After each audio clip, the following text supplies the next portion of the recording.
highlights because of restrictions from the college football playoff. So we're going to talk about this and what a game it was to talk about.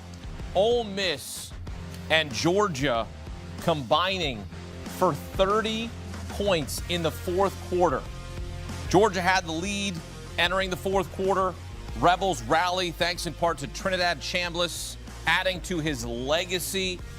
He goes 30 of 46, 362 yards, 2 touchdowns. At one point, he completed 13 straight passes, leading Ole Miss on their final drive, 40-yard pickup to Dejon Stribling. Then it's Lucas Carnero from 47 yards out. It's up and it's good. And then there's some silly stuff at the end. Rebels get a safety, make it 39-34. And then there's just some nonsense at the end. But whatever, it's over. Ole Miss shocks Georgia. And hey, Lane Kiffin, we don't need ya. Back here with the cavalcade of stars. Emory Hunt, Beanie Wells, Adam Brenneman. Adam called Ole Miss would win this game. And Ole Miss wins this game 39-34 in the most dramatic fashion, Adam. What did we just watch? That's what a college football playoff game is supposed to look like. For all those other games we saw, that's what it is. Two great teams battling it out, two great quarterbacks. Listen, Trinidad Chambliss, in the biggest stage he's had in his life, didn't just show up. He took over this game. Completely changed the narrative around himself, around Ole Miss football. Dominated this game with 3 of the best plays in a row I've seen a quarterback make all season to take the lead in this ball game, then came down again on that final drive, had a big throw, got him into field goal range. Incredible performance by the quarterback. I mean, you got to love what we saw. You know, this was one of the incredible games, not just of this college football playoff era, but just this college football playoffs in general. This was an amazing game. Hats off to not only Trinidad Chambliss, but the entire Ole Miss football team facing adversity, dealing with all the outside noise, all the criticism, the wonders and the doubters of if they would be able to get it done without Lane Kiffin. What did Pete Golden do? He galvanized his football team, got these guys motivated. They went out and played inspired football and showed up in the biggest of moments in every single phase. It was funny because I looked at these guys playing, and this is the first time I could say Ole Miss looked like Georgia in terms of how they played defense, how they attacked on the offensive line, how they ran the football, how their quarterback did a great job being efficient, how they came up with timely plays on defense, how they played great special teams. Again, this is the first time that I've been watching Ole Miss play football that they have actually looked like they belong and also look like the team that everyone is feared of in Georgia or Alabama or all those big, bad SEC teams. Ole Miss looked like that today, and that's why they got the win. Trinidad Chambliss was incredible in this game as we saw him just become this legend at Ole Miss, right? He takes over for the starter, Simmons. When he gets injured, we forget about him, right? Like we sit here and go, he didn't start the season as the starter. He comes in, he's got the hot hand, leads them on the winning streak. They lose to Georgia in mid-October. And look what this kid does, 30 of 46, 362, 2 touchdowns. The second Ole Miss player in the last 30 seasons with 350 passing yards, 2 passing touchdowns in a bowl game. The other, Jackson Dart, who's in the NFL in his rookie season with the Giants. Look, Chambliss came from Ferris State, won a couple of national championships there. And what we saw from him, this is the stuff that they write movies about, that they do documentaries about, that you're sitting in front of a camera and you're talking about him. This is why we talked about this in the pregame, how he had these championship game experiences more so than everyone else on Ole Miss's side. So he wasn't rattled. We were actually starting to watch the game and like, man, if they just give him a little bit more time on the clock, just enough time on the clock, you had full confidence that Trinidad Chambliss was going to go down the field and find a way to make a way to help his team win the ball game. And just the decisiveness of his decisions every time, he was making the right choice, the right throw, the right read, the right plays with his legs.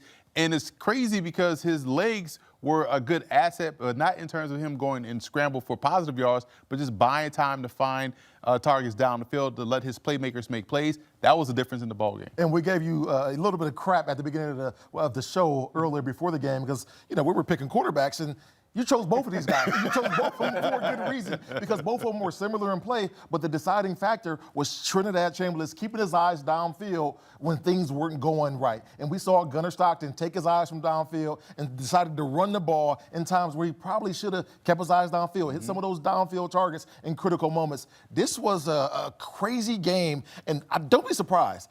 When we talk about Trinidad Chambliss in the next couple of weeks, of his name shooting up NFL draft boards with a performance like this, you talk about 362 yards that he had. He probably should have had over 400 yards because he had so many drops from his receivers in the first half. This was a sensational game and one for the ages, certainly. And I think you can really see how much confidence this Ole Miss program has in Trinidad Chambliss, because when Georgia tied up that game and there's under a minute left on the clock, there wasn't an ounce of doubt that Ole Miss was going to be able to drive the ball down the field and get a chance to win the game. Think about that game earlier in this season. Ole Miss had the lead against Georgia, a 9-point lead, I believe it was, and blew it at the end because their offense couldn't move the ball in the fourth quarter. That was the opposite. And it would have been easy for a guy like Trinidad Chambliss to say, hey, we lost to Georgia. They're a great defense. Think about the pressure in that moment. But everyone rallied around their quarterback and said, Chambliss can lead us to the promised land. As Hakeem said, he became a legend in this game. Well, you talk about what happened, right? After they take the lead, Georgia answers back. Gunnar Stockton throws a touchdown to Zachariah Branch to make it 34-31. Then on the next Ole Miss possession, there's no call on an egregious face mask on Kejuan Lacey. Ole Miss punts. Next Georgia possession, there's pass interference on Ole Miss. That would lead to a game-tying field goal. And so you're sitting there as an Ole Miss fan, you're like, all right, yep, they want Georgia to win this game. But as we always know, ball don't lie. And Trinidad Chambliss and that offense goes down the field and makes it happen. The play to Dejon Stribling, the 40-yard completion to set up the game-winning field goal was fantastic. We're going to be talking about that for weeks to come. When you look at Georgia let slip away here, I mean, they were leading at halftime, right? And they had won 75 straight games when entering the fourth quarter. What broke down? The point of attack. Because when you look at the point of attack, that's where Georgia usually wins games and choke teams out on both sides of the ball. And we saw Ole Miss give Trinidad Chambliss a lot of time in the pocket to find these targets downfield on the offensive side and on the defensive line. How many times we saw Gunnar Stockton get hit, get tagged, that forced errant throws or forced him to keep his eyes down to where he's now not focused on what's going on deeper downfield, where there were two opportunities to make some big plays, perhaps touchdowns. And they were 3 of 13 on third down. That, to me, got Georgia out of their game. Ole Miss out Georgia in that aspect of situational football and on special teams, which allowed them to stay in the game. You know where I really thought it broke down for Georgia? Is at 9:31 in the third quarter, where Kirby Smart is deciding to go for it on fourth and 9. Yep. There were so many situations where Kirby's going for it on fourth down where he probably shouldn't have, because now you're giving Trinidad Chambliss, a guy that's on fire who was ringing like NBA Jam, right. You're giving him a short field. And they were able to take advantage of those opportunities, and now you're putting your defense in peculiar situations. Instead of punting the ball, pinning them down, and going out and playing regular defense, you put them in a peculiar situation to where they could not overcome. Yeah, and Georgia, at the end of this game, had a chance to go win the game and score a touchdown in the red zone inside the 10-yard line. Ended up having to kick the field goal to tie the game, which gave Ole Miss the chance to win it. I think you really got to give credit to this Ole Miss defense. Yes, they gave up 34 points to Georgia, but they got that stop at the end of the game in the red zone to keep their team alive, and also throughout the game held Georgia to 3 of 13 on third down, had 2 sacks, so got some disruption against this Georgia offense, got Gunnar Stockton a little bit off rhythm. He wasn't quite himself on some of those third down and fourth down moments as we've usually seen. So credit to this Ole Miss defense that has struggled at times this season. Georgia had won 9 in a row. That streak comes to an end.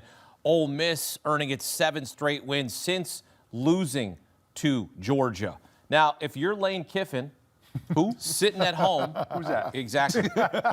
Sitting at home watching this game, because he was at the women's basketball game, and you're watching this play out, and now you know that you get to face Miami in the national semifinals. You're 1 win away from playing for a national championship. Are you having buyer's remorse? What are you thinking right now? First, you're trying to psych yourself up and say, oh, okay, yeah, we built that over there. We could build this over here at LSU. But deep down, inside as a human, you're like, damn, I left too fast because I could have went out a champion. But if you're Pete Golden, you're going